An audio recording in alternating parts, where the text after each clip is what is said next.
Behold how good it is, and how pleasant when brethren dwell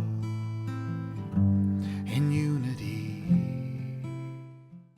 This week's Torah portion covers Numbers 25:10 to 31. The narrative is long and jumps through a series of events.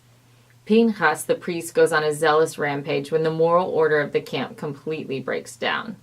A census records 601,730 men between the ages of 20 and 60. Besides Joshua and Caleb, no one from the census that took place 38 years before in Sinai is still alive. It is an entirely new generation. The time has arrived for them to cross the Jordan River, enter Canaan, and launch a full-scale military campaign. After Moses maps out the tribal lands, God instructs him to go up on the mountain so he can look out over all of the land. The Bible states that Moses was gathered to his people. He was 120, and this moment is the most desperate in the entire Torah. It makes the reader who has followed Moses all the way from the burning bush to the rebellion of Korah scream out and beg God to reconsider. However, Moses did not protest. As a prophet, Moses knew that it was time for a transition of authority. The people needed a different leader for the next chapter in their long story. As a leader, he was keen to play a part in the process so his people would not be like sheep without a shepherd. Moses had a particular vision for what kind of prophet they required. He asked the Lord, "May the Lord, the God who gives breath to all living things, appoint someone over this community to go out and come in before them, one who will lead them out and bring them in." God was unequivocal. Joshua, son of Nun, had the spirit of leadership. Moses was commanded to lay hands upon him in a public ceremony and transfer his authority so that the people would see him as their commissioned commander. The Israelite community was designed to have both priests and prophets. The priestly role was dynastic, passed from father to son, and the prophetic role was spontaneous, driven by divine selection. The priestly line was a source of continuity.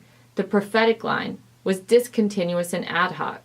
The system of checks and balances among the priests, prophets, and judges was the key. We are reminded of that principle right after Joshua is appointed leader and he is instructed to stand before the priests before he makes decisions. Moses and his wife Zipporah had two sons, Gershom and Eliezer. Considering the fame of their father, we do not know much about the sons other than that they were not chosen to be his successor. However, we have many of the bullet points on Joshua's resume. Joshua was Moses' faithful security chief from his youth.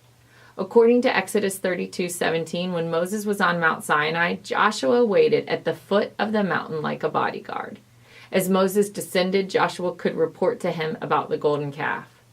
In Numbers 11, when God allowed the prophetic spirit to disseminate among the 70 elders, Joshua asked Moses to restrain them. He was protective of Moses' authority. When the 12 spies were sent into the land, Joshua and Caleb were the only ones to not cower.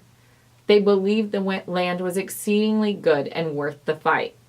As the book of Joshua attests, Joshua was the Bible's first general prophet.